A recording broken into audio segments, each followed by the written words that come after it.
The book of Titus is a short but powerful letter written by the Apostle Paul. It was written to Titus, a fellow worker of Paul who was left behind on the island of Crete to establish and equip the church. But before we dive into the message of this letter, let's set the stage. Paul's missionary journey began in a dramatic way. On the road to Damascus, he encountered Jesus and was commissioned to spread the gospel. From that moment on, Paul traveled from city to city, preaching, planting churches, and gathering companions to assist in the mission. Two of these men were Timothy and Titus. At one point in his journey, Paul sailed to the island of Crete, a strategic location due to its many ports and constant flow of travelers. But Crete was a land steeped in pagan culture, deeply influenced by the worship of Zeus. Paul planted a church there but had to continue his mission, so he left Titus behind to ensure the church was properly led and rooted in the truth. At the heart of this letter is one powerful truth: God cannot lie. Unlike the gods of Crete, who were known for deception, the God of the Bible is the God of truth.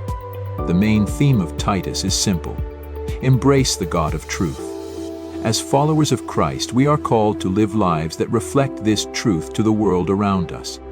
The people of Crete had a reputation for corruption. Zeus, the god they worshipped, was known for his deception and immorality, and the Cretans followed in his footsteps. The historian Polybius described them as treacherous and unjust, and Cicero noted that they even considered robbery honorable. Rather than asking, "What would Jesus do?" their lives seemed to follow the question, "What would Zeus do?" But the cultural corruption wasn't the only problem.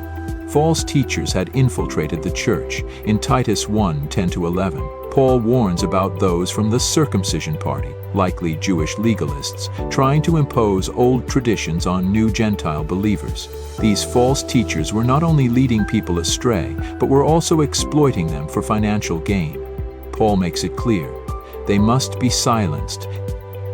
In chapter 1, Paul instructs Titus to appoint elders, faithful leaders who will guard against false teaching and guide the church in truth.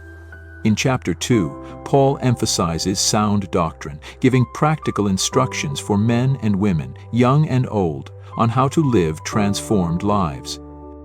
And in chapter 3, Paul encourages the believers in Crete to live as good citizens, walking the walk, not just talking the talk. The message of Titus is clear: we serve a God of truth, and because we know the truth, we must love it, learn it, and live it. Let us be people who embrace the God of truth and reflect His character in every aspect of our lives.